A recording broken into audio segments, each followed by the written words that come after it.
146వ కీర్తన. మీకేమనిపిస్తుందో గానీ, నాకైతే ఈ పుస్తకము ఎండ్‌కి వచ్చేస్తున్నామేమో అనిపిస్తుంది కీర్తనల గ్రంథానికి. 146వ కీర్తన నుంచి 150, 50వ కీర్తన వరకు 146, 47, 48, 49, 50. మనము ఇంకొక 5 కీర్తనలతో ఈ పుస్తకం యొక్క ఎండ్‌కి రాబోతా ఉన్నాము. మీకు పిరమిడ్ తెలుసు గదా! పిరమిడ్ అంటే ఇలా ఉంటది గదా! గోపురంలాగా ఊహించండి. నేననుకుంటాను కీర్తనల గ్రంథం యొక్క పిరమిడ్ టాప్‌కి అంటే కీర్తనల గ్రంథం మొత్తాన్ని గనక మనము స్టోన్స్‌లాగా అరేంజ్ చేసుకుంటూ వస్తే, మనం ఇప్పుడు ఎక్కడికొస్తున్నాము? ఆ గోపురం యొక్క చివరి భాగానికి వస్తున్నామనమాట.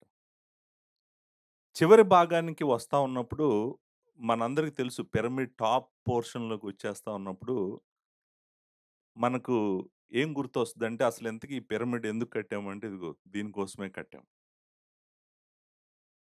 అన్ని కీర్తనలు గూడా ఇప్పటి వరకు మనం విన్నటువంటి కీర్తనలన్నీ గూడా 145వ కీర్తన వరకు అన్ని కీర్తనలు మనల్ని ఆ శిఖరానికి తీసుకొస్తున్నాయన్నమాట. ఈ 5 కీర్తనలు నిజానికి ఈ పుస్తకానికి శిఖరం లాంటియి. మెయిన్ థీమ్ కీర్తనలలో ప్రాముఖ్యమైన అంశము ఏంటి అని ఎవరన్నా ప్రశ్నిస్తే ఆన్సర్ ఏంటంటే ఇదిగోండి ఈ 5 కీర్తనలు ఏం చెప్తున్నాయో అది కీర్తనల యొక్క ప్రాముఖ్యమైనటువంటి అంశము.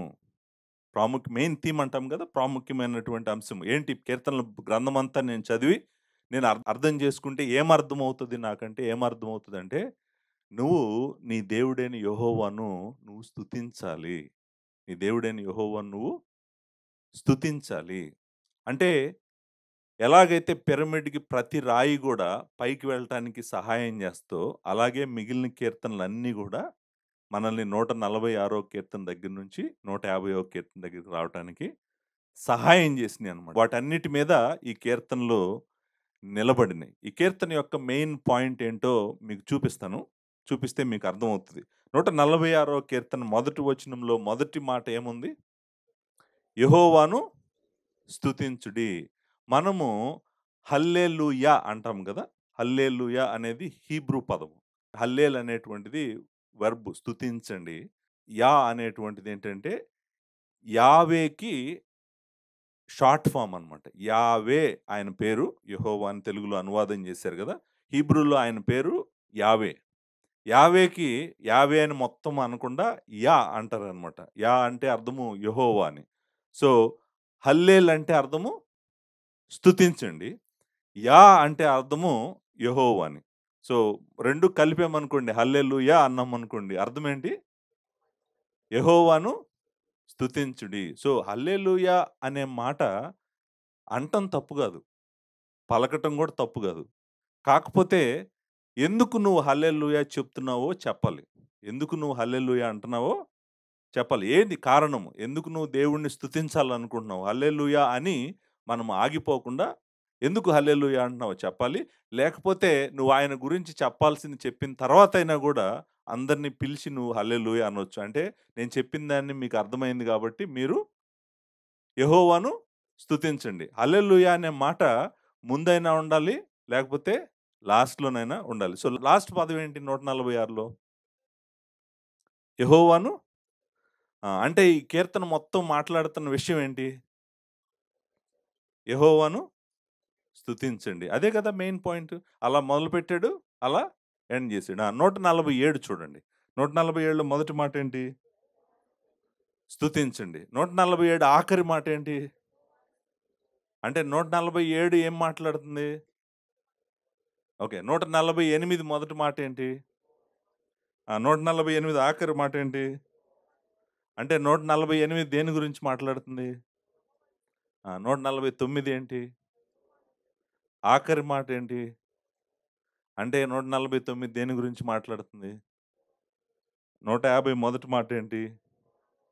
ఆఖరి మాటేంటి? అంటే 150 మెయిన్ పాయింట్ ఏంటి?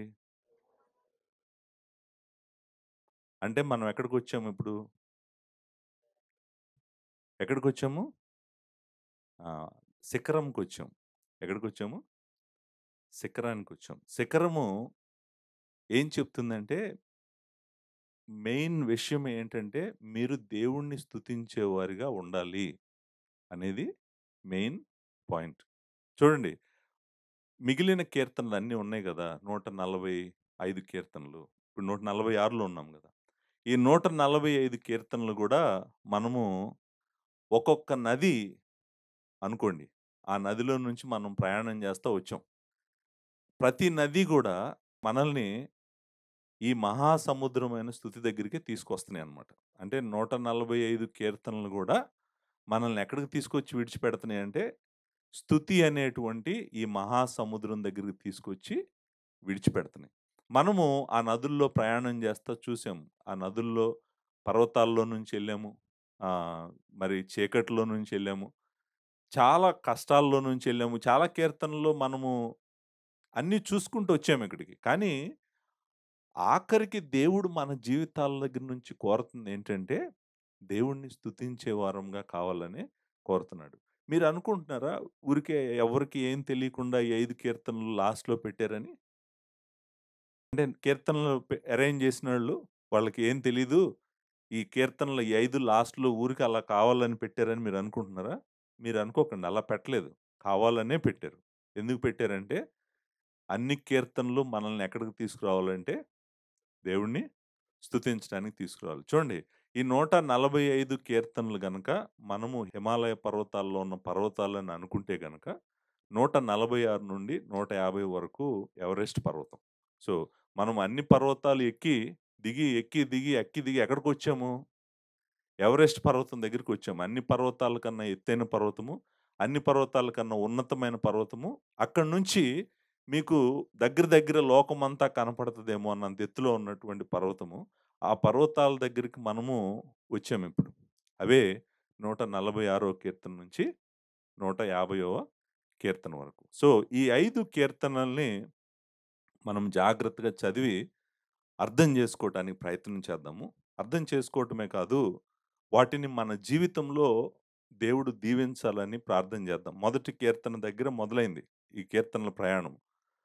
అన్ని కీర్తనలు గూడా, అన్ని పరిస్థితులు గూడా నువ్వు నువ్వెళ్తన్నప్పటికి కూడా ఆఖరికి నువ్వు ఒక స్తుతించేటువంటి మంచి దేవుని బిడ్డవు కావాలనే దేవుడు కోరుకుంటున్నాడు. నువ్వు గొప్ప ఆరాధికుడు కావాలనే దేవుడు కోరుకుంటున్నాడు. ఆరాధికురాలు కావాలనే దేవుడు కోరుకుంటున్నాడు. ఆయనెవరో తెలుసుకొని, ఆయన ఏం చేయగలడో తెలుసుకొని, ఆయన శక్తిని, ఆయన జ్ఞానాన్ని నువ్వు అర్థం చేసుకొని, ఆయనను నువ్వు నిత్యము స్తుతించే వ్యక్తివి కావాలనే దేవుని యొక్క కోరిక మన పట్ల. మన దగ్గర నుంచి ఆయన కోరుకుంటుందదే.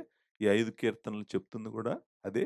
మీకు కీర్తనలు నేను చెప్పుకుంటూ వెళ్తుంటే క్లియర్‌గా మీకు అర్థమవుతుందన్నమాట. సో, ఈరోజు 146వ కీర్తనని మనము చూడటానికి ప్రయత్నము చేద్దాం. 146వ కీర్తన ఇప్పుడే ఆల్రెడీ మనం చూసినట్టుగా అది యెహోవాను స్తుతించమని చెప్తున్నటువంటి కీర్తన. యెహోవాను స్తుతించండి. హల్లెలూయా అని స్టార్ట్ అయింది. హల్లెలూయా అని ఎండ్ అయింది. సో, దేవుడిని స్తుతించండి. యెహోవాను స్తుతించండి. ఇప్పుడు అనే మాట మీరు విన్నారు గదా! ఎవరిని స్తుతించాలి? యెహోవాను స్తుతించాలి. నేను చెప్పాను, హీబ్రూలో ఆయన పేరు యావే. యావే. యావే అనేటువంటి పేరుని తెలుగు బైబిల్‌లో అనువాదం చేసిందంటే యెహోవా అని అనువాదం చేశారు. సో, ఆయనను మనము స్తుతించాలి. మన దేవుని పేరు యెహోవా. మన దేవుని పేరు యెహోవా. యెహోవా అనేటువంటి మాట గురించి నేను చాలా సార్లు మీకు చెప్పాను. యెహోవా అనేటువంటి మాట నేను ఉన్నవాడను, అనువాడను అనే పదం నుంచి వస్తుంది. నిర్గమకాండం 3 అధ్యాయం 14 వచనం నుండి. ఆయన నీ పేరు ఏంటి అని అడిగినప్పుడు నేను ఉన్నవాడను, అనువాడను. అంటే అర్థము ఏంటంటే, ఆయన ఒక్కడే ఉన్నవాడు, అనువాడు. లేకపోతే ఎప్పుడు ఉండేటువంటి వాడు. నిత్యుడు, మొదటివాడు, కడపటివాడు. ఆయన లాంటి వాడు ఇంకొకరు లేరు అని చెప్పేటువంటి మాట యెహోవా అనేటువంటి మాట. యెహోవా అనేటువంటి మాట చాలా ప్రాముఖ్యమైనటువంటి మాట. ఆయన నిత్యుడని చెప్పేటువంటి మాట. ఆయన మొదటివాడు, కడపటివాడని చెప్పేటువంటి మాట. ఆయన ఎప్పుడు అన్ని కాలాలలో ఉండేటువంటి వాడని చెప్పి నేను ఉన్నవాడు, అనువాడనంటే అర్థమేంటి? నేనెప్పుడూ ఉంటాను. నిజానికి హీబ్రూలో ఏముందంటే I am who I am అని ఉంది. అంటే అర్థం ఏంటంటే నేనెవరంటే నేనే. నేనెప్పుడు ఉండేటువంటి వాడని. నేను అని చెప్పగలిగిన వాడు ఆయన. ఆయన ఒక్కడే. ఆయనను మనము స్తుతించాలి అనేటువంటి మాట ఉంది కదా! స్తుతించటము, పొగడటం అనేటువంటి మాట. సో, 146 కీర్తన మెయిన్ పాయింటు అదే. కానీ మనము ఆయనను స్తుతించాల్సిన విధంగా మనం ఆయన్ని స్తుతించట్లేదు. ఆరాధించాల్సిన విధంగా మనము ఆయన్ని ఆరాధించట్లేదు. ఆయనను స్తుతించట్లేదు. ఆయనను పొగడట్లేదు. ఎందుకని? ఎందుకనో ఒక కారణము ఈ కీర్తనలో చెప్తాడు. మనం ఆయన్ని స్తుతించాల్సిన విధంగా, ఆయనను ఆరాధించాల్సిన విధంగా మనం ఆరాధించట్లేదు. ఎందుకు ఆరాధించట్లేదు అనేటువంటి ఒక ప్రాముఖ్యమైన విషయం ఇక్కడ చెప్పి, మరలా యెహోవా ఎవరో మనకు చెప్పి, మీరు ఆయన్ని ఆరాధించండి అని చెప్తాడు 146వ కీర్తనలో. సో, మనము నేను వివరించడానికి ప్రయత్నం చేస్తాను మీకు. జాగ్రత్తగా మీరు ఫాలో అయితే గనక అర్థమవుతుందనమాట. సో, మొట్టమొదటి వచనంలో ఈ మాటుంది. నా ప్రాణమా యెహోవాను స్తుతింపుము. ఈ కీర్తన ఎవరు రాశారు అనేది మనకు తెలీదు. ఇక్కడ నుంచి మనం చూడబోతున్నటువంటి కీర్తనలు ఎవరు రాశారని తెలీదు గానీ, దేవుని ఆత్మ చేత ప్రేరేపించబడినటువంటి వ్యక్తి ఈ కీర్తన రాస్తా ఉన్నాడు. రాస్తూ ఏమంటున్నాడంటే, దేవుణ్ణి స్తుతించు అని చెప్తున్నాడు. ఇప్పుడు మనము దేవుణ్ణి స్తుతించు అని వేరే వాళ్ళకి చెప్తాం గానీ, మనము కూర్చొని నాకు నేనే చెప్పుకోను. దేవుణ్ణి స్తుతించాలి నువ్వు. దేవుణ్ణి స్తుతించు అనేటువంటి మాట నాకు నేను చెప్పను. మనం సాధ్యమైనంత వరకు వేరే వాళ్ళకి చెప్తాం. మనం దేవుణ్ణి స్తుతించాలి, మనము దేవుణ్ణి స్తుతించాలి, దేవుణ్ణి పొగడాలి అని వేరే వాళ్ళకి చెప్తాం గానీ, మనం కూర్చొని చెప్పం. కానీ మీరిక్కడ చూడండి. ఆయన ఎవరికీ చెప్పట్లేదు. వేరే వాళ్ళకి చెప్పట్లేదు. ఎవరికి చెప్తున్నాడు? తనకు తానే చెప్పుకుంటున్నాడు. ఏమని చెప్పుకుంటున్నాడు? నా ప్రాణమా యెహోవాను స్తుతించుము. ఏమని చెప్తున్నాడో తెలుసా అండి? తన లోపల ఉన్నటువంటి తన ప్రాణమును పిలుస్తున్నాడు. నువ్వు దేవుణ్ణి స్తుతించవా? నా లోపల నా అంతరంగంలో ఉన్న నువ్వు దేవుణ్ణి స్తుతించవా? ఓ మై సోల్ అనే మాట ఉంది చూడు. నా ప్రాణమా, ఆయన లోపల ఉన్నటువంటి మొత్తాన్ని పిలుస్తున్నాడనమాట. ఏమని పిలుస్తున్నాడంటే, నా లోపల ఉన్నటువంటి నా హృదయము, మీరు నా ఆత్మ, నువ్వు దేవుణ్ణి స్తుతించవా? అని ఆయనకాయన పిలుచుకుంటున్నాడు. పిలుచుకుంటూ చెప్తున్నాడు, "నువ్వు దేవుడిని స్తుతించాలి. నువ్వు దేవుడిని స్తుతించు. దేవుడు ఎవరో నీకు తెలీదా? దేవుడు ఎంత చేశాడో నీకు తెలీదా? దేవుడు కృపను నువ్వెంత పొందావో నీకు తెలీదా? ఇదంతా నీకు తెలీదా? నువ్వెందుకు దేవుడిని స్తుతించకుండా, మెదలకుండా సైలెంట్‌గా ఉన్నావు" అని చెప్పి తన ఆత్మతోనే తను చెప్తున్నాడనమాట. తన ఆత్మని తను పిలుస్తున్నాడు. ఇది నేననుకుంటాను చాలా యూనిక్. మనము ఎక్కడ పడితే అక్కడ చూడం ఇలాంటి మాటని. మనము చాలా సార్లు ఆయన చెప్పాడు, ఈయన చెప్పాడు, ఆయన స్తుతించు అని మనం వేరే వాళ్ళకి చెప్తుంటాం గానీ, మనం కూర్చొని మన ఆత్మకి, మన ప్రాణానికి, మన హృదయానికి, మన మనసుకి, మన ఆలోచనలకి, మన భావోద్రేకాలకు మనం చెప్పము. లేదు లేదు నువ్వు ఆయన్ని స్తుతించాల్సిందే అనే మాట మనకు మనమే చెప్పుకోము. ఆయన తన ప్రాణానికి చెప్తున్నాడు, "నువ్వు యెహోవాను స్తుతించాలి" అని. ఇప్పుడు తర్వాత చూడండి రెండో వచనం. రెండో వచనం ఏముంది? నా జీవిత కాలమంతయు నేను యెహోవాను స్తుతించెదను. నేను బ్రతుకు కాలమంతయు నా దేవుని కీర్తించెదను. ఇప్పుడు ఎవరు ఆన్సర్ చెప్తున్నారు?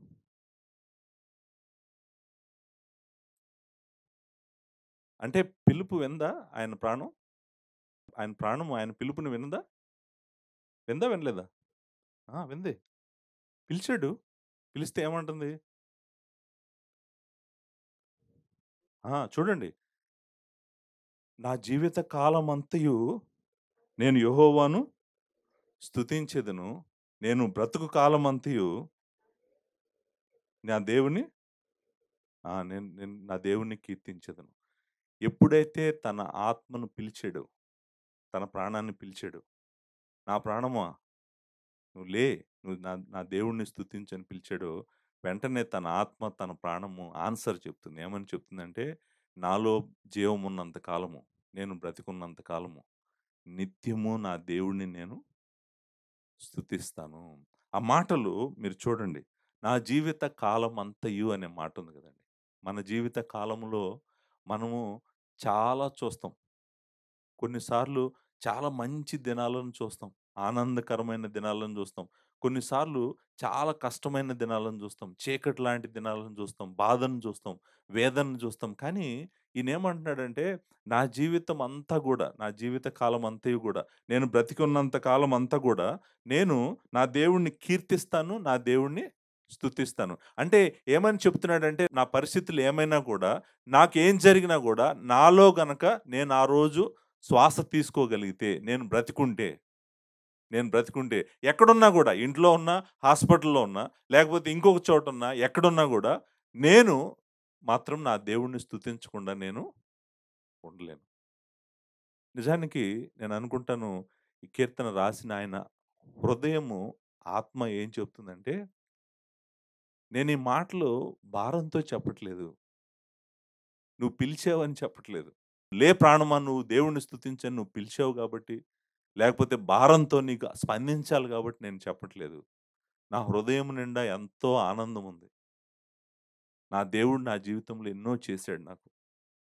నేను ఆయనను నిత్యము స్తుతిస్తాను. నేననుకుంటాను చాలా సంతోషంగా, ఆనందంతోనే తన హృదయము, తన ఆత్మ స్పందిస్తున్నట్టుగా నాకు కనిపిస్తా ఉంది. I will praise the Lord as long as I live. I will sing praises to him while I have my being. అంటే నేను బతికుండగా. అంటే ఏ రోజైనా, ఏ కాలమైనా, ఏ పరిస్థితుల్లో అయినా గూడా, ఎలాగైనా గూడా నేను నా దేవుడిని స్తుతిస్తాను.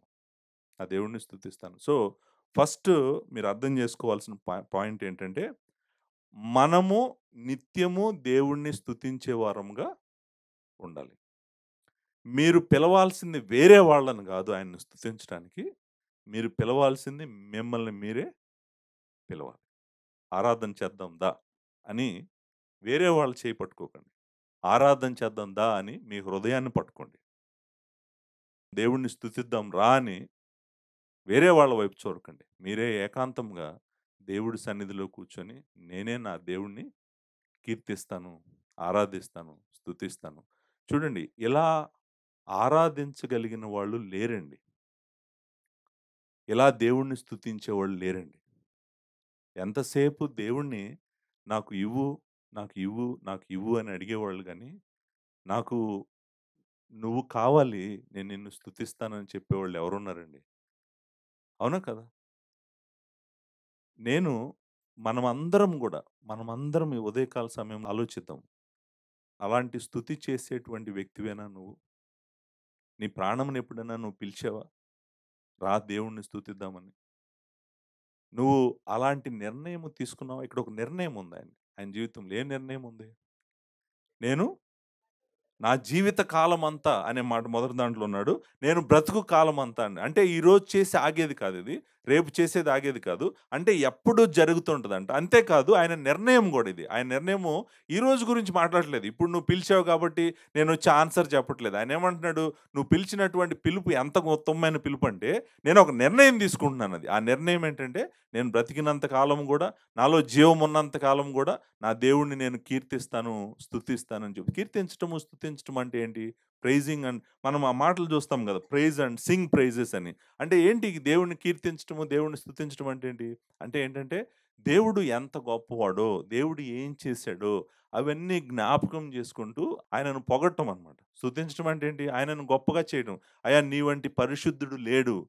పరిశుద్ధుడు, పరిశుద్ధుడు, పరిశుద్ధుడని నిత్యము నిన్ను పరలోకంలో దేవదూతలే ఆరాధన చేస్తా ఉన్నారు. నీ వంటి వాడు ఇంకొకరు ఈ సృష్టిలో లేరు అని చెప్పి నువ్వు ఆయన్ని పొగుడుతా ఉన్నావనుకోండి. చూడండి మనము చాలా సార్లు అంటాం. మా అక్క లాంటి అక్క ఇంకొక ఆమె లేదంటాడు. నాకెంత సహాయం చేసిందో మా అక్క. నేను కష్టంలో ఉన్నప్పుడు నాకు డబ్బులిచ్చింది. మా అన్న లాంటి అన్న లేడు. ఎందుకో తెలుసా? నేను కష్టంలో ఉన్నప్పుడు నన్ను ఆదుకున్నాడు. అంటే ఏం చేస్తున్నాం మనం?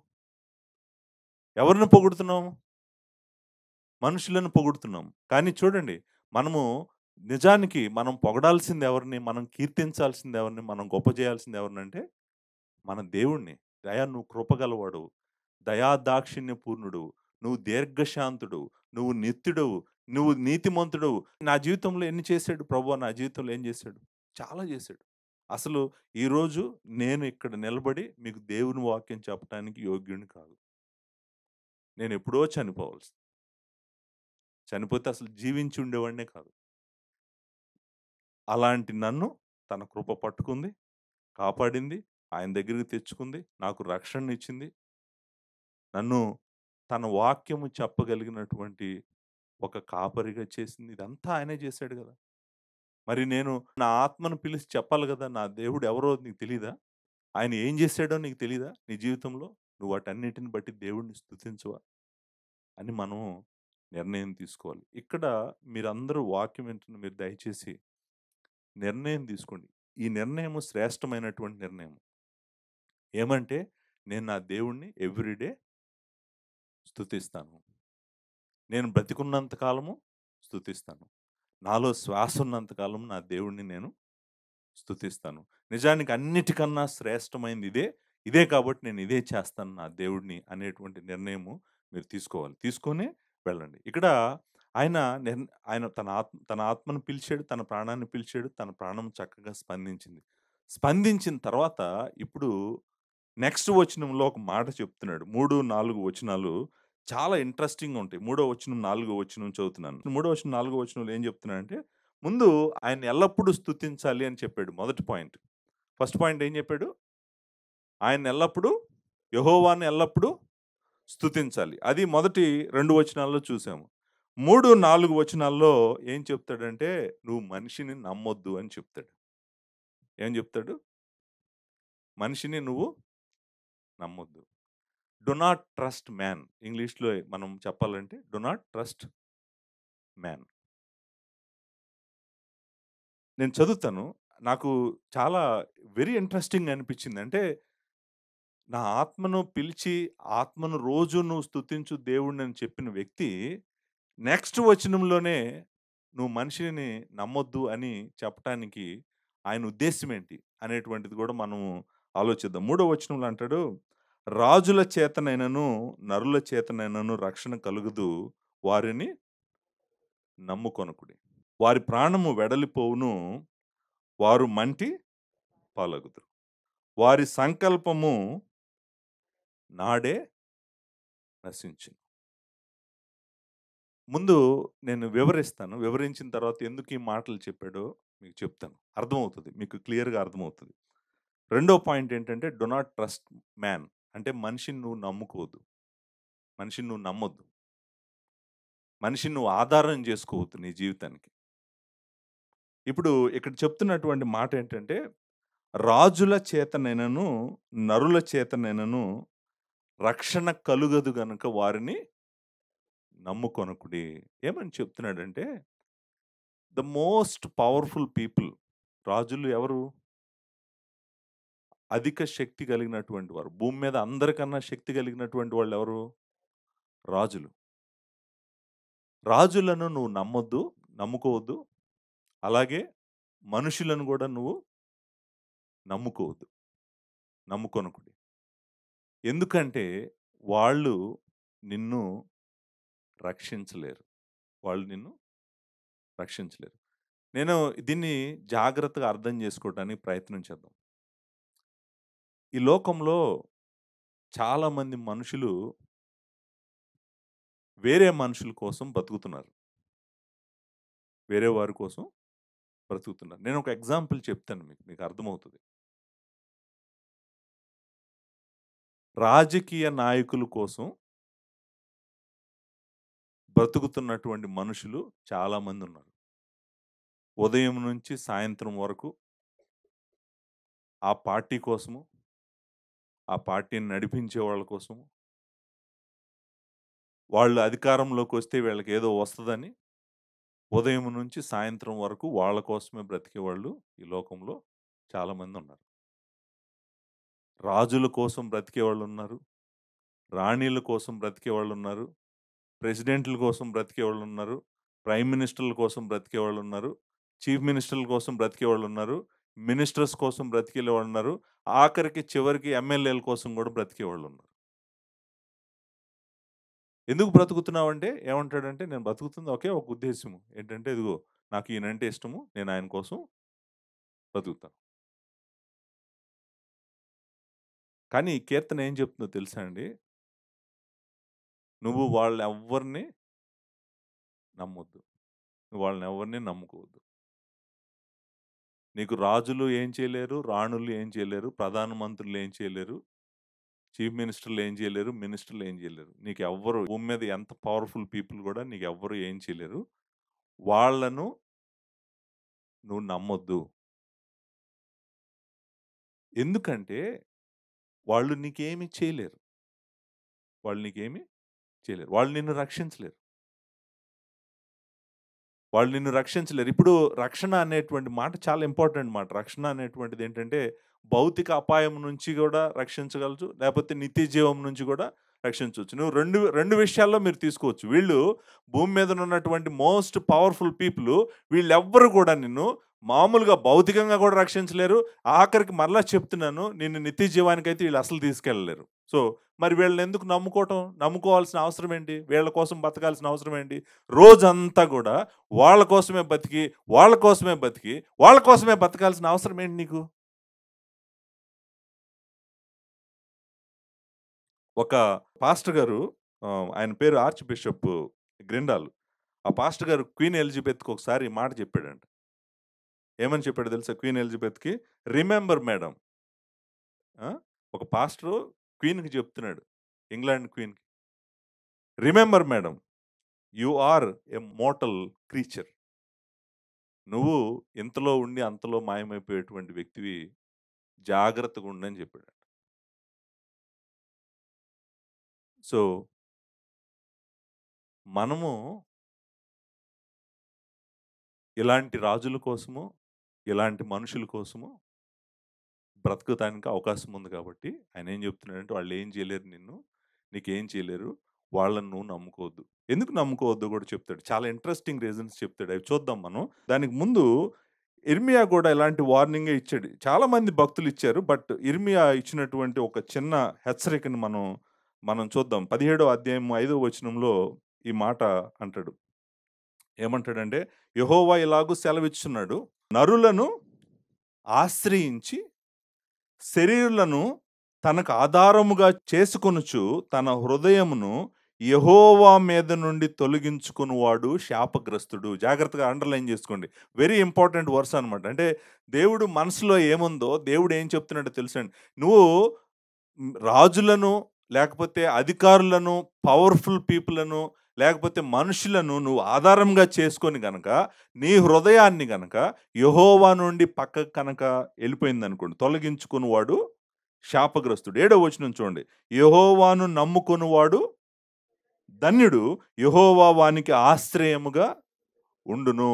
చూడండి అంటే ఇక్కడ ఇర్మియా చెప్తుంది కూడా ఏంటంటే, నువ్వు మనుషులను ఆశ్రయించమాకు. నరులను, శరీరులను నువ్వు ఆశ్రయించమాకు. ఆశ్రయించి యెహోవాను విడిచిపెట్టమాకు. చాలామంది జీవితాల్లో జరుగుతుంది ఏంటో తెలుసా అండి? మనుషులను, రాజులను, అధికారులను ఆశ్రయిస్తున్నారు. యెహోవాను విడిచిపెడుతున్నారు. యెహోవా కోసం వాళ్ళు పనిచేయరు. యెహోవా కోసం 5 నిమిషాలు కూడా పనిచేయరు. అదే గనక ఒక పొలిటికల్ పార్టీ కోసం అనుకోండి, ఉదయం నుంచి రాత్రి వరకు పని చేస్తానే ఉంటాడనమాట. ఏం చేస్తాడంటే, ఓహ్! నన్ను రక్షిస్తాడు, నాకు సహాయం చేస్తాడు, నాకు అదిస్తాడు, నాకు ఇదిస్తాడని చెప్తారు గదా! ఇప్పుడు రాజులను, అధికారులను ఎందుకు ఆశ్రయిస్తారు? ఎందుకు ఆశ్రయిస్తారంటే, వీళ్ళకి తిరిగి ఏదో వస్తదనే ఆశ్రయిస్తారు గదా! ఇప్పుడు దేవుని వాక్యం ఏం చెప్తుందో చూడండి. ఆశ్రయించొద్దని చెప్పాడు గదా! ఆళ్ళనేం చెప్పాడు? నమ్ముకోవద్దని చెప్పాడు గదా! నమ్ముకొనకుడి. ఇదే ట్రూత్ మనము చాలా సార్లు చాలా కీర్తనల్లో మరలా చూసేటువంటి సత్యమే. ఈ మాట 40వ కీర్తన 4వ వచనంలో యెహోవాను నమ్ముకొనువాడు ధన్యుడు. గర్విష్ఠులనైనను త్రోవ విడిచి అబద్ధముల తట్టు తిరుగువానినైనను లక్ష్యపెట్టక అనే మాటుందక్కడ. 40వ అధ్యాయము 4వ వచనంలో. అంటే ఈ లోకంలో ఉన్న గర్విష్ఠులను త్రోవ విడిచి అబద్ధముల తట్టు తిరుగువారిని లక్ష్యపెట్టక యెహోవాను నమ్ముకొనువాడు ధన్యుడు. యెహోవాను నమ్ముకొనువాడు ధన్యుడు. ఈ మాట చాలా ఇంపార్టెంట్ మాట. మనం చాలా సార్లు మనుషులను ఆశ్రయిస్తాము. చాలా సార్లు మనుషులను నమ్ముకుంటాము. చాలా సార్లు మనుషుల వైపు తిరుగుతాము. తిరిగి వాళ్ళ దగ్గర నుంచి మనకేదో పొందగలమని, వాళ్ళ నుంచి మనకేదో వస్తదని వాళ్ళ వైపు తిరిగి చూస్తా ఉంటాం కాబట్టి దేవుడు ఏమంటున్నాడంటే, "నువ్వు మనుషులను ఆశ్రయించొద్దు, మనుషులను నమ్ముకోవద్దు." 118 కీర్తన 8వ వచనం, 9వ వచనం ఈ మాట ఉంటది. "మనుషులను నమ్ముకొనుట కంటే యెహోవాను ఆశ్రయించుట మేలు. రాజులను నమ్ముకొనుట కంటే యెహోవాను ఆశ్రయించుట మేలు. ఏది మేలు? యెహోవాను ఆశ్రయించుట మేలు. మీరు చూడండి ఇక్కడ ఎందుకు రాజులను, నరులను మనము నమ్ముకోకూడదు? ఎందుకు నమ్ముకోకూడదో గూడా చెప్తున్నాడు. ఎందుకు నమ్ముకోకూడదంటంటే, వాళ్ళు మనుషులు గాబట్టి. ఎందుకు వాళ్ళని నమ్ముకోకూడదంటే, వాళ్ళు మనుషులు గాబట్టి. అంతేకాదు, వాళ్ళు మనుషులు, అంతేకాదు ఇంకొక మాట గూడా ఉంది. ఇక్కడ 2 మాటలున్నాయి. నేను వాటిని వివరించడానికి ప్రయత్నం జేస్తాను. ఒకటి ఏమంటాడంటే, మనిషిని నువ్వెందుకు నమ్ముకోకూడదంటే, రాజులెవరు? మనుషులు. అంతే గదా! సో, భూమి మీదనున్నటువంటి పవర్‌ఫుల్ పీపుల్ అందరూ ఎవరు? మనుషులు. వాళ్ళని మనం ఆశ్రయించకూడదు. వాళ్ళని మనం నమ్మగూడదు. ఎందుకో 2 కారణాలు చెప్తున్నాడు. ఎందుకు కారణాలంటే ఒకటేమంటాడంటే వాళ్ళు మట్టి అంటాడు. వాళ్ళెవరు? వాళ్ళు మట్టి ఏమనుందక్కడ? మట్టి పాలగుదు. ఆ మాట మంటి పాలగుదురు అనే మాట ఉంది గదండీ! What is a man? Man is a dust. What is a man? Man is a dust. Number 2 వాళ్ళు నీకు వాగ్దానం చేసినయి ఏమి గూడా నీకు చేయలేరాళ్ళు. ఎందుకంటే అసలు ఆళ్ళే ఉండరు గదా! నీకు చేయటానికి. వాళ్ళు నీకు చెప్పినయేమి చేయలేరు. ఎందుకని? కాదు. వాళ్ళు మీకు చేయాలంటే వాళ్ళుండాలి గదా! వాళ్ళెళ్ళిపోతున్నారు గదా! ఉండరు గదా! మరాళ్ళు మట్టి గదా! ఆళ్ళు మట్టి గాబట్టి ఆళ్ళకేం జరుగుతది? వాళ్ళు చనిపోతారు. చనిపోతారు గాబట్టి వాళ్ళు చనిపోయినప్పుడు వాళ్ళు నీకు చెప్తాడు. విజన్ 2100 అని చెప్పాడనుకోండి. Vision okay. విజన్ 2100 కరెక్టే. కానీ నువ్వుండవు గదా! 2100 వరకు ఉంటాడాయన విజన్ చెప్పినాయన? ఉండడు గదా! సో, ఇక్కడ ఆ 2 మాటలు చెప్తున్నాడు. ఏమని చెప్తున్నాడు చూడండి ఇక్కడ. మొట్టమొదట అంటాడు 4 వచనంలో, "వారి ప్రాణము వెడలిపోవును. వారు మంటి పాలగుదురు." వాళ్ళ ప్రాణం వెళ్ళిపోతది. వాళ్ళు మంటి పాలగుతారు. అంటే అర్థం ఏంటంటే మీ అందరికి తెలుసు గదా! వాళ్ళు చనిపోతారు. మనుషులు చనిపోతారు. తర్వాత వాళ్ళేమవుతారు? మంటి పాలు అవుతారు. మనిషి జీవితము ఏంటి అని మీరు ఆలోచించండి. మనిషిని ఆశ్రయించటానికి ముందు, మనిషిని నమ్ముకోవటానికి ముందు, మనిషి ఏంటి అని ఆలోచించండి. ఇప్పుడు మీ ఎదురుగా కనపడతా ఉన్నటువంటి మనిషి మేబీ 5 నిమిషాల తర్వాత కనపడకపోవచ్చు. మీరు అలాంటి వ్యక్తిని ఆశ్రయించేది, అలాంటి వ్యక్తినే మీరు నమ్ముకునేది, అలాంటి వ్యక్తినే మీరు పొగిడేది, అలాంటి వ్యక్తినే మీరు కీర్తించేది. మన జీవితంలో మనము యెహోవాను ఎందుకు కీర్తించట్లేదో చెప్పమంటారా? మనము మనుషులను ఆశ్రయిస్తున్నాము. మనము మనుషులను నమ్ముకుంటున్నాము. మనుషుల మీద ఆధారపడుతున్నాము. మనుషుల వైపే మనం చూస్తున్నాము. అందుకని మనం యెహోవాను ఆరాధించలేకపోతున్నాము. ఆయనేమంటాడంటే, మీరు యెహోవాను ఆరాధించాలంటే మనుష్యుల వైపు మీ మనసు చూడనివ్వద్దు. ఎందుకంటే వాళ్ళు ఒకటి ఆన్సర్ చెప్పాడు. వాళ్ళు చనిపోతారు. తర్వాత వాళ్ళు మట్టి అవుతారు. దేవుని వాక్యము చాలా చోట్ల చెప్తుంది. మనిషి యొక్క జీవితము ఆవిరి లాంటిదని. 103 కీర్తనలో మనం ఆల్రెడీ చదివాం గదా! 103 కీర్తనలో ఏమనుంది? 103 కీర్తన 14 వచనం. మనము నిర్మించబడిన రీతి ఆయనకు తెలిసే ఉన్నది. మనం మంటివారమని ఆయన జ్ఞాపకం చేసుకొనుచున్నాడు. నరుని ఆయువు గడ్డి వలె ఉన్నది. అడవి పూయి పూయినట్లు వాడు పూయును. దాని మీద గాలి వెచ్చగా అది లేకపోవును. చూసారండి? What is man? Man is a dust. మనము మనిషిని ఎందుకు ఆశ్రయించాలి? ఎందుకు మనిషి మీద ఆధారపడాలి? మనం మనిషి వైపు ఎందుకు తిరగాలి? చూడండి యాకోబు రాసిన పత్రిక 4 అధ్యాయంలో చాలా చక్కటి మాటని ఒకటి మనం చూస్తాము. ఏమని ఉంటదంటే మనిషి ఎవరు? అంటే ఆన్సర్ చెప్తాడు. 4 అధ్యాయము 14 వచనము ఈ మాటలున్నాయి చూడండి చదువుతాను. రేపేమి సంభవింపునో మీకు తెలీదు. మీ జీవము ఏ పాటిది? మీ జీవము ఏ పాటిది? మీరు కొంతసేపు కనపడి అంతలో మాయమైపోవు ఆవిరి వంటి వారు. వేపర్. అలా జస్ట్ కనపడి అలా పోతది. తర్వాత మనము మట్టంట. మనము మట్టికి తిరిగి ఎళ్ళిపోతాం. మన్ననేది మంటికి చేరును. మనం ప్రసంగి గ్రంథం 12 అధ్యాయం 7 వచనంలో గూడా మాట చదువుతాం గదా! ప్రసంగి గ్రంథం చూడండి 12 అధ్యాయం 7 వచనంలో ఇదే మాట ఉంటది. ఇంట్రెస్టింగ్ మాట. ఎందుకంటే మనిషి ఎవరు ఎక్కడికి తిరిగి ఆ! మన్నైనది ఎన్నికటి వలనే మరలా భూమికి చేరును. ఆత్మ దాన్ని దయచేసిన దేవుని యొద్దకు మరలా తిరిగి మరలా పోవును. చూసారండి మనం ఎందుకు మనుషులను నమ్ముకోకూడదంటే, మనుషుల మీద ఎందుకు మనం ఆశ పెట్టుకోకూడదంటే, మనుషుల వైపు మనం ఎందుకు తిరగకూడదంటే, మనుషులు చనిపోతారు. ఇప్పుడు కనపడతారు, మళ్ళీ వెంటనే కనపడరు. ఈరోజు ఉంటారు, రేపు ఉండరు. ఎప్పుడుంటారో, ఎప్పుడు ఎళ్ళిపోతారో మీకు తెలీదు. రేపు ఉంటదో లేదో తెలీదనుకోండి బ్యాంక్‌లో మీ డబ్బులు పెడతారా? పెట్టరు గదా! మరి అక్కడ జాగ్రత్త తీసుకుంటున్నారు గదా! మరి మనిషిని ఎందుకు ఆశ్రయిస్తున్నారు? మనిషిని ఎందుకు నమ్ముతున్నారు మీరు? అంతే కాదు. ఇంకొక మాట కూడా అన్నాడు. ఏమన్నా వారి సంకల్పము నాడే నశించును. అంటే అర్థమేంటి? వారి సంకల్పం నాడే నశించును అంటే అర్థమేంటి? అర్థమేంటంటే వాళ్ళు చెప్పినవన్నీ గూడా వాళ్ళ మరణంతోనే ఎండ్ అయిపోతాయి. చాలా చెప్పారు. నేను అది జేస్తాను, నీకు ఇది జేస్తాను, నేను అక్కడికి తీసుకెళ్తాను, ఇక్కడికి తీసుకెళ్తాను నీకు అంటే చాలా చెప్పాడు. చాలా మాటలు సంకల్పం అంటే ఏంటి? నేను అది జేస్తాను, ఇది జేస్తాను, నీకోసం అది జేస్తాను, ఇది జేస్తాను, అది చేయగలను, ఇది చేయగలను అని ఎన్నెన్నో మాటలు చెప్పాడు.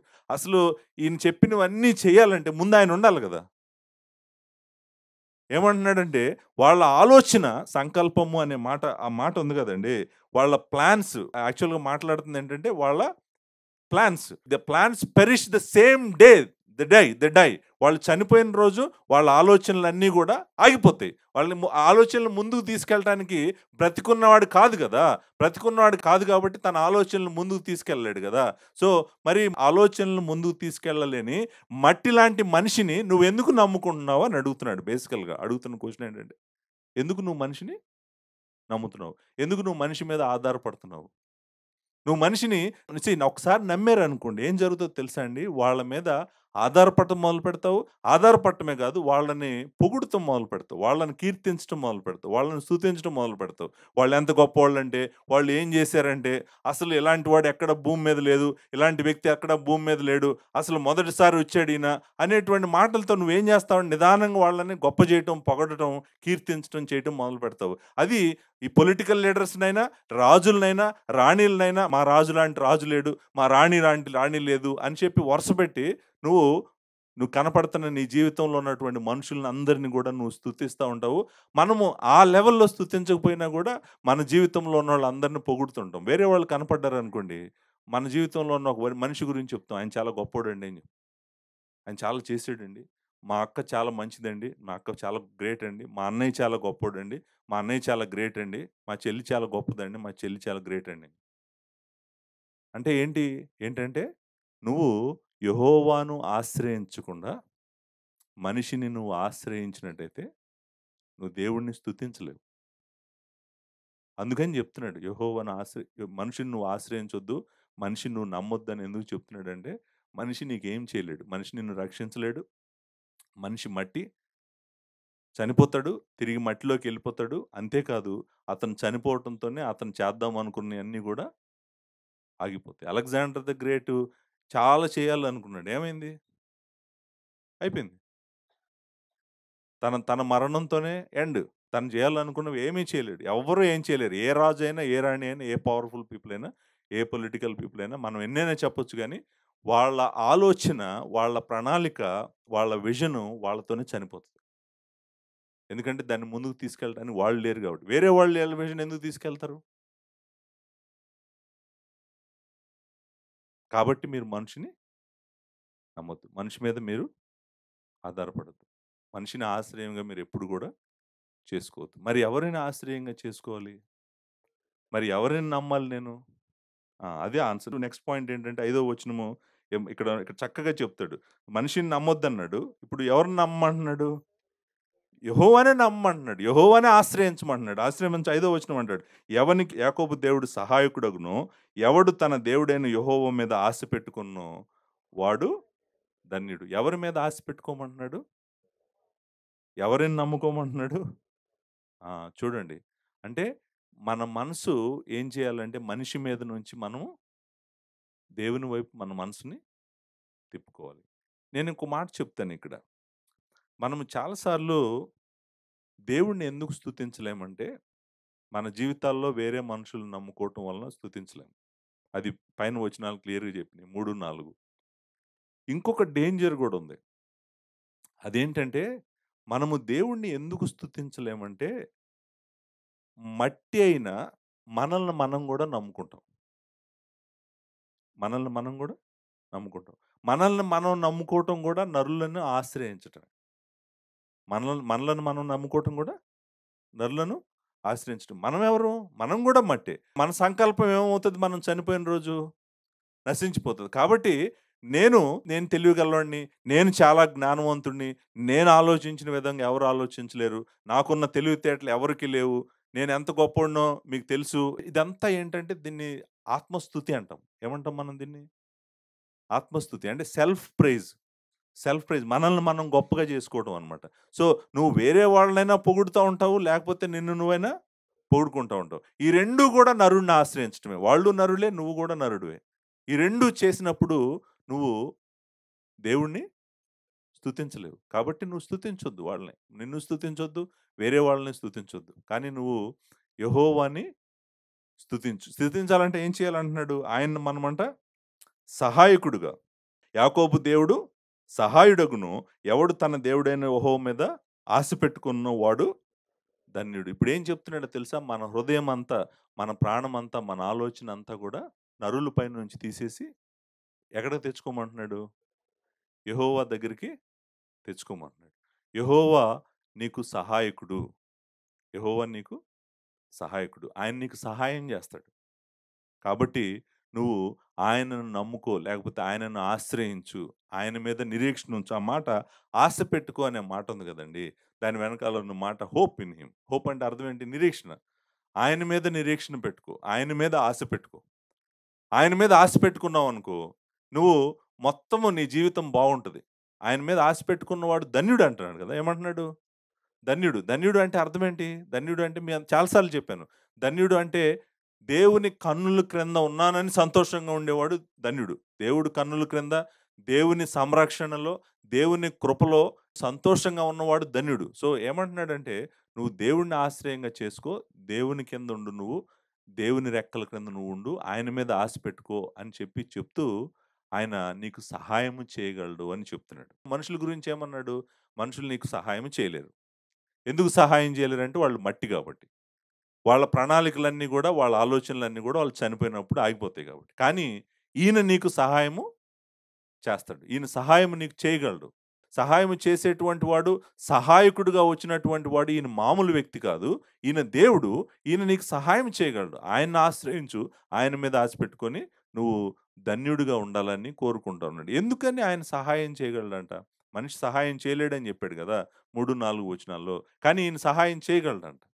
ఎందుకు సహాయం చేయగలడంట?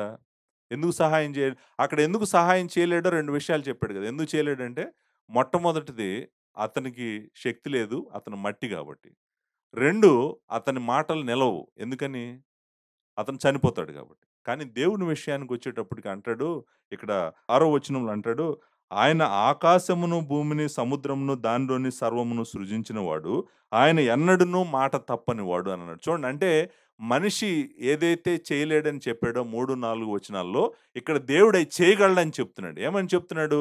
ఈయన ఎవరు? ఆ మనిషి మట్టి. ఈయన మట్టి గాదు. అసలు భూమిని, ఆకాశమును, సముద్రమును అన్నీ చేసినటువంటి వాడీయన. అంతేకాదు ఈ మనిషి తన ఆలోచన తను చనిపోయిన రోజే ఎండ్ అయిపోతది. కానీ ఈయన మాట తప్పడంట. ఈయన ఒక మాట చెప్పాడంటే, ఈయన ఒక విజన్ ఇచ్చాడంటే, ఆ విజన్ ఎండ్ వరకు ఎళ్తదంట. ఎందుకని? అంటే కంపేర్ చేస్తున్నాడనమాట. దేవుడిని, మనిషిని కంపేర్ చేస్తున్నాడు. ఎలా కంపేర్ చేస్తున్నాడంటే, ఓహ్! ఆయన మట్టి ఏం చేయలేడు. కానీ ఈయన సృష్టికర్త. ఈయన ఏమైనా చేయగలడు. ఆయన ఆలోచన ఆయన చనిపోతుంతోనే అయిపోతది. కానీ ఈయన ఆలోచన నిలబడతదంటున్నాడు. ఈయన మాట తప్పడంట. మాట తప్పడంటే అర్థం ఏంటి? ఈయన నమ్మదగినవాడు. ఆయన ఒక మాట ఇచ్చాడంటే, ఆయన ఉంటాడు గాబట్టి, ఆయన నిత్యం ఉంటాడు గాబట్టి, తరతరాలు ఉంటాడు గాబట్టి, ఆయన మాట తప్పడు. నువ్వే నిర్ణయించుకో. ఎవరిని నమ్మాలనుకుంటున్నావో, ఎవరిని ఆశ్రయించాలనుకుంటున్నావో నువ్వే నిర్ణయించుకో. మనిషిని ఆశ్రయిస్తావా? దేవుడిని ఆశ్రయిస్తావా? నీకు దేవుడు ఏం చేయగలడో చెప్తున్నాడు. మనిషి ఏం చేయగలడో చెప్తున్నాడు. మన ముందే పెడుతున్నాడు. ఇద్దరిని పెట్టి నువ్వు యెహోవాను ఆశ్రయిస్తావా? మనిషిని ఆశ్రయిస్తావా? నువ్వే ఆశ్రయించు అని అంటున్నాడు. చూడండి, యెహోవా సహాయకుడైనటువంటి మన దేవుడు ఎవరంటే, ఆయన మన సృష్టికర్త అంట. భూమి ఆకాశములను, ఆ మాట చాలా ఇంపార్టెంట్ మాట. ఆకాశమును, భూమిని, సముద్రమును, దానిలోని సర్వమును సృజించినవాడు. ఆయనను ఆశ్రయించడం మంచిదా? లేకపోతే మట్టి ముద్ద ఇప్పుడు కనపడి కొంతసేపట్లో మళ్ళీ మట్టి అయిపోయే మనిషిని ఆశ్రయించడం మంచిదా? యెహోవాను ఆశ్రయించడం మంచిది. మనిషి నీకెన్నో చెప్తాడు. బోలెడన్ని మోసపు మాటలు చెప్తాడు. నీకు అది చేసేస్తాను, నీకు ఇది చేసేస్తాను, నిన్ను అక్కడికి తీసుకెళ్తాను, నేను ఇక్కడికి తీసుకెళ్తాను, నీకు అది కొనిపెడతాను, నీకు ఎన్నో అబద్ధాలు చెప్తాడు. ఆ మాటలన్నీ మోసాలే. ఆ మనిషి చచ్చిపోవడంతోనే అయన్నీ పోతాయన్నమాట. కానీ యెహోవా ఒక మాట చెప్పాడనుకో, ఆ మాట నిరంతరము నిలిచి ఉంటది. మాట తప్పని వాడాయన. ఆయన మాట తప్పనివాడు. నీకు నీకు నిత్య జీవం ఇస్తానన్నాడు. నీకు నిత్య జీవం ఇస్తాడు. నిన్ను మహిమలో నాతో ఉంచుతానన్నాడు. ఆయన మహిమలో నీతో ఉంచుతాడు. నీకు పునరుద్ధానం ఇస్తానన్నాడు. నీకు పునరుద్ధానం ఇస్తాడు. నీకు స్వాస్థ్యం ఇస్తానన్నాడు. నీకు స్వాస్థ్యం ఇస్తాడు. నీకు ఏం చెప్పాడో అదంతా చేస్తాడు. ఎందుకంటే ఆయన చేయటానికి నిత్యము నివసించేవాడు కాబట్టి. మనిషి చేయటానికి నిత్యము నివసించేవాడు కాదు కాబట్టి. నువ్వు మనిషిని ఆశ్రయించొద్దు అని చెప్తున్నాడు. 121 కీర్తన చాలా ఇంట్రెస్టింగ్ కీర్తన. సహాయకుడు అనే మాట, సహాయం అనేటువంటి మాట చిన్న మాట కాదు. సహాయకుడు అంటే అర్థం ఏంటంటే, నీకు తోడుగా ఉండి, నువ్వు చేయలేనివన్నీ నీకు చేసేటువంటి వాడు సహాయకుడు. నువ్వేం చేయలేవు. అన్నీ ఆయనే చేస్తాడు. సహాయకుడుగా నీ పక్కన నిలబడి చేస్తాడు. ఆయన అంటాడు, "కొండల తట్టు నా కన్నులెత్తుచున్నాను" 121 కీర్తన మొదటి వచనం. "కొండల తట్టు నా కన్నులెత్తుచున్నాను. నాకు సహాయము ఎక్కడి నుంచి వచ్చును?" ఎక్కడి నుంచి వస్తదంట ఆయనకు సహాయము? యెహోవా వలనే నాకు సహాయం కలుగును. ఆయన భూమి ఆకాశములను సృజించిన వాడు అన్నాడు. చూసారండి? అంటే సహాయకుడు ఎవరు? ఈయన మామూలు వ్యక్తి కాదు. నాకు సహాయం చేసేవాడు భూమిని, ఆకాశమును సృజించినటువంటి దేవుడు.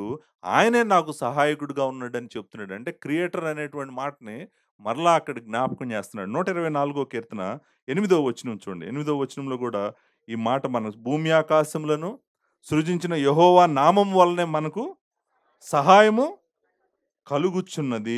చూడండి, భూమి ఆకాశములను సృజించిన యెహోవా నీకు సహాయము చేయగలడు. నిన్ను రక్షించగలడు.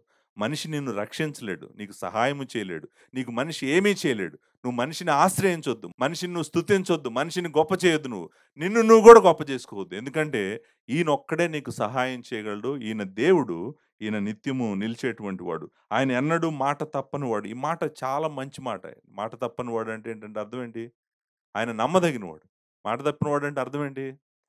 ఆయన నమ్మదగినవాడు. ఆయన ఒకటి చెప్పాడంటే ఆయన తప్పకుండా అది చేస్తాడు. నేను 2 తిమోతి చెప్పినప్పుడు ఈ మాటను మీకు జ్ఞాపకం చేశాను. గుర్తుందో గుర్తులేదో మీకు? మనము నమ్మదగిన వారం కాకపోయినప్పటికి కూడా ఆయనంట ఏంటంట? నమ్మదగిన వాడు అనేటువంటి మాటను మనం చూస్తాం. తిమోతికి రాసిన రెండవ పత్రిక, రెండో అధ్యాయము 13వ వచనం. మనము నమ్మదగ్గని వారమైనను ఆయన నమ్మదగిన వాడుగా ఉండును. చాలా, చాలా మంచి వరుస అనమాట. నిజంగా ఆయన ఒక మాట చెప్పాడంటే, ఆ మాట ఆయన నెరవేరుస్తాడు. రెండో తెస్సలోనికీయులకు రాసిన పత్రిక మూడో అధ్యాయం మూడో వచనం. అయితే ప్రభువు నమ్మదగినవాడు. ప్రభువు నమ్మదగినవాడు. ఆయన మాట నమ్మదగినది. ఆయన ఏదైతే చెప్పాడో అది ఆయన చేస్తాడు. ఎందుకంటే ఆయన చేయటానికి ఉంటాడు గాబట్టి. మనుషుల సంకల్పం మాత్రం నిలవదు. ఎందుకంటే వాళ్ళు ఉండరు గాబట్టి. మీరు మనుషులను ఆశ్రయించటం కన్నా గూడా యెహోవాను ఆశ్రయించటము మేలు. చూసారండి? ఆయన భూమి ఆకాశంలో సృజించిన వాడు. ఆయన మాట తప్పనివాడు. మీరెవరిని ఆశ్రయిస్తారు? ఎవరి వైపు తిరుగుతారు మీరు? ఎవరిని స్తుతిస్తారు?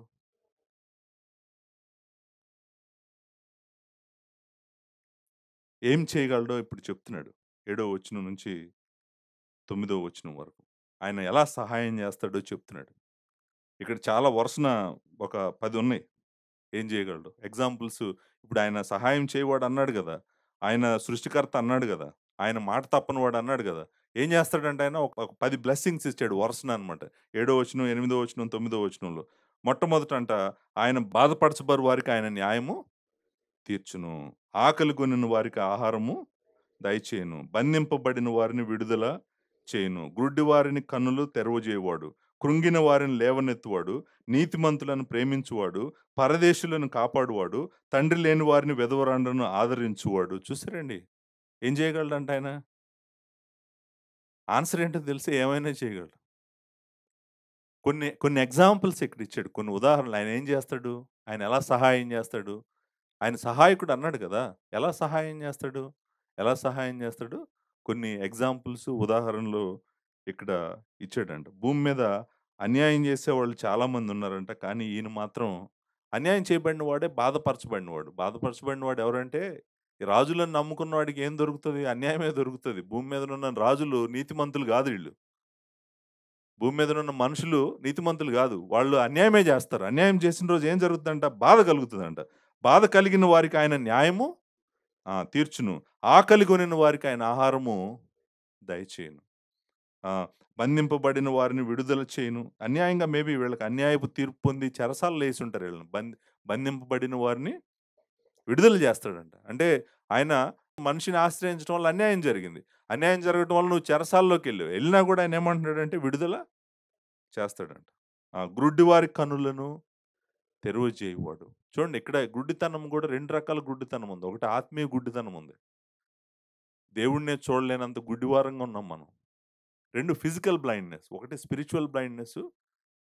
మనోనేత్రములను తెరవమంటాడు గదా! అంటే కన్నులు కనపడేటట్టు, హృదయానికి వెలుగెళ్ళేటట్టు చేయమంటాడు. ఆయన ఆ కన్నులు తెరవగలడంట. మన ప్రభువుని మనం న్యూ టెస్ట్‌మెంట్‌లో చూసాం. ఆయన చూపు లేని వారికి చూపు ఇవ్వగలిగిన వాడంట. అంతేకాదు కృంగిన వారిని లేవనెత్తువారు. ఎందుకు కుంగారు? ఎందుకు కుంగారంటే 100 కారణాలు కుంగటానికి మనిషికి. ఎన్ని కారణాలు? ఆ! అప్పులు కుంగదీస్తాయి.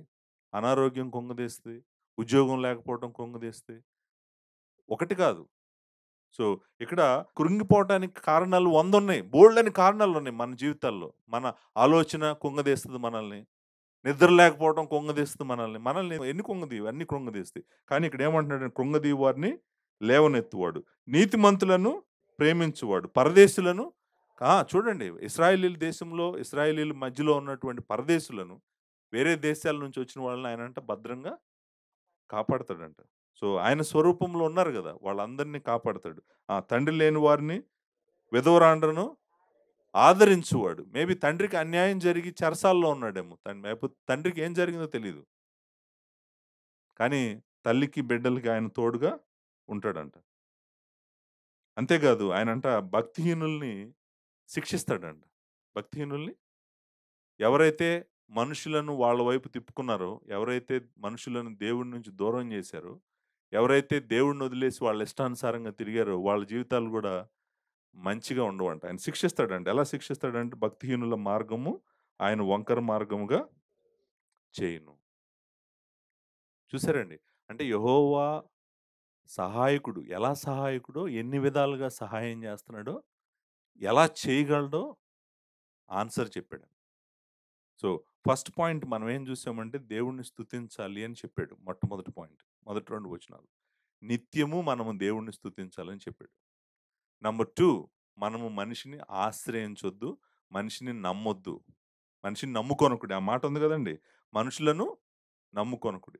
మీరు నమ్మితే దేవుడి నుంచి దూరమైపోతారు. మీరు శాపగ్రస్తులవుతారు. వాళ్ళని ఆరాధిస్తారు. వాళ్ళని మీరు ఆరాధించకూడదు. వాళ్ళని ఆశ్రయించకూడదు. ఎందుకంటే వాళ్ళు మట్టి. అంతేకాదు వాళ్ళు చనిపోతుంటేనే వాళ్ళు చేసిన వాగ్దానాలన్నీ ఎండ్ అయిపోతాయి. వాళ్ళ ఆలోచన అంతా ఎండ్ అయిపోద్ది. వాళ్ళని మీరు ఆశ్రయించొద్దు. 3 మీకు సహాయకుడగు దేవుడిని మాత్రమే మీరు ఆశ్రయించండి.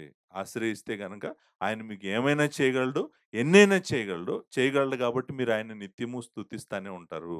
అని చెప్పి లాస్ట్‌లో ఒక మాట అన్నాడు. ఇంకొక మాట 10వ వచనంలో నాలుగో పాయింట్ ఏంటంటే, యెహోవా నిరంతరము ఏలును.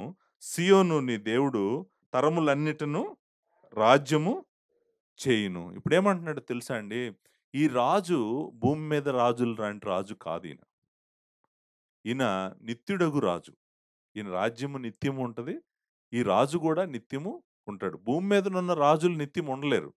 భూమి మీదనున్న రాజ్యాలు నిత్యం ఉండలేవు. వారిని ఆశ్రయించటం కన్నా ఎవరిని ఆశ్రయించడం మంచిది? ఎందుకని యెహోవాను ఆశ్రయించడం మంచిదంటే ఏమంటాడంటే ఆయన నిత్యుడగు రాజు. ఆయన రాజ్యము నిత్యము ఉంటది.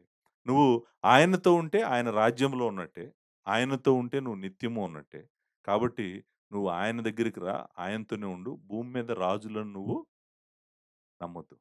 వాళ్ళు నీకేం చేయలేరు. వాళ్ళ రాజ్యాలు ఉండవు. వాళ్ళు ఉండరు. కానీ ఈయన రాజ్యము నిత్యం నిలబడతది. ఈయన నిత్యము ఉంటాడు కాబట్టి, నువ్వు ఈయన దగ్గరికే రమ్మని పిలుస్తున్నాడు. పిలుస్తూ మరలా అంటాడు, "నువ్వు యెహోవాను స్తుతించు." మళ్ళీ యెహోవా దగ్గరికి తీసుకొచ్చి మనల్ని విడిచిపెట్టేసాడు. సో, 4 పాయింట్లు చెప్పాడు కదా! మొట్టమొదటి పాయింట్ నిత్యము యెహోవాను స్తుతించాలి. నంబర్ 2 మనుషులను నమ్ముకోవద్దు. మనుషులను నువ్వు ఆశ్రయం చేసుకోవద్దు. నిన్ను నువ్వు గూడా ఆశ్రయం జేసుకోవద్దు. మనుషులను మాత్రమే గాదు, నిన్ను నువ్వు గూడా ఆశ్రయం జేసుకోవద్దు. మూడో పాయింటు యెహోవాయే నీకు సహాయకుడు. కాబట్టి నువ్వు యెహోవానే నమ్ముకో. యెహోవానే ఆశ్రయించు. యెహోవా మీదే ఆశ పెట్టుకో. నాలుగో point and most important point ఆయన నిత్యుడగు రాజు. ఆయన రాజ్యము నిత్యము నిలుస్తది. కాబట్టి నువ్వు ఆయన్ని నిత్యము స్తుతించేవాడిగా నువ్వుండాలి. మన హృదయం మొత్తము దేవుని వైపే మనము తిప్పుకోవాలి.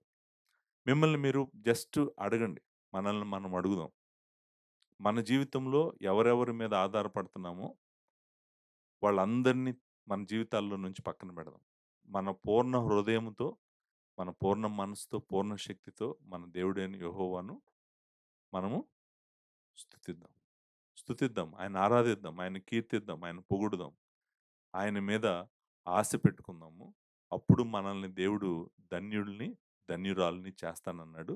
దేవుడు తప్పకుండా మనల్ని చేస్తాడనమాట. నిజంగా యిర్మీయా చెప్పినటువంటి మాట కరెక్ట్. ఆయన నుంచి నరుడిని ఆశ్రయించే వ్యక్తి ఎవరైనా గూడా ఆఖరికి శాపగ్రస్తుడుగానే అవుతాడు. ఎవరైతే ఆయన్ని ఆశ్రయంగా చేసుకుంటాడో ఆ వ్యక్తి ధన్యుడే అవుతాడు. మీ జీవితాల్లో నిత్యము స్తుతి ఆయన సన్నిధికి వెళ్ళాలని, మీ జీవితాల్లోనే గాదు, మీ కుటుంబాల్లో గూడా నిత్యము స్తుతి దేవుని దగ్గరికి వెళ్ళాలని, మీరు స్తుతించేటువంటి వారు కావాలని నేను కోరుకుంటూ ప్రార్థిస్తా ఉన్నాను. దేవుని విస్తారమైన కృప మీకు సహాయం చేయనుగాక. Thank you very much.